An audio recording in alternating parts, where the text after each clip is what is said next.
এই যে উপরে মেঘমালা এবং নিচে মাটি, উপরের আকাশ হচ্ছে রুহ তত্ত্ব আর নিচের মাটি হচ্ছে পৃথিবী তত্ত্ব।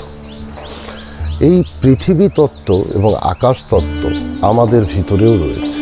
আমরা যখন এই সমাজের ব্যস্ততার মাঝে সংসারের মোহমায়া আচ্ছন্ন হয়ে পড়ি, তখন আমরা মাটির সাথে আটকে যাই। কিন্তু যখন আমরা কোথাও ঘুরতে বের হই অথবা প্রকৃতির এই সৌন্দর্য আমরা অবলোকন করি, তখন কিন্তু আমরা এই আকাশ তত্ত্বের সাথে মিশে প্রশান্ত হই। তখন আমাদের রুহ এক সুন্দর রূপ ধারণ করে। চলুন দেখি এই রূপকে, এই সুন্দর আকাশকে কিভাবে এই প্রকৃতি সুন্দর হয়ে উঠেছে। দেখুন দেখুন চারিদিকের এই মহাপ্রকৃতিকে, কি অপরূপ সুন্দর। অর্থাৎ পাহাড়, মেঘ এবং মাটি তত্ত্বের মিলন, এই মিলনই মূলত সাধনা।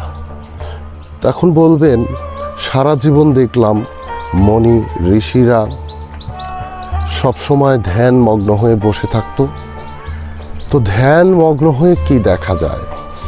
এই আকাশ তত্ত্বকে দেখা যায়।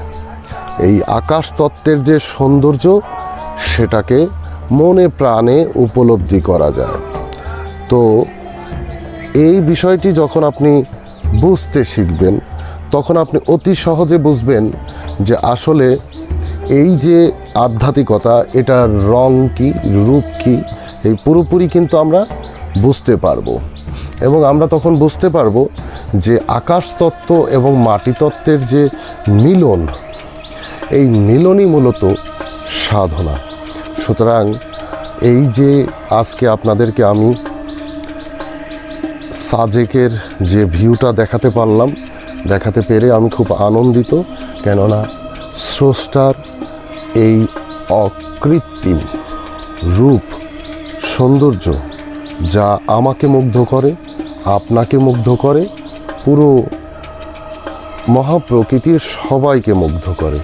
একইভাবে আমরা যদি ধ্যান মগ্ন হতে শিখি, আমরাও কিন্তু নিজের ভিতরে এই যে প্রশান্ত মেঘমালার যে রূপ, এই রূপকে, এই আকাশকে আমরা আমাদের ভিতরে উপলব্ধি করতে পারবো।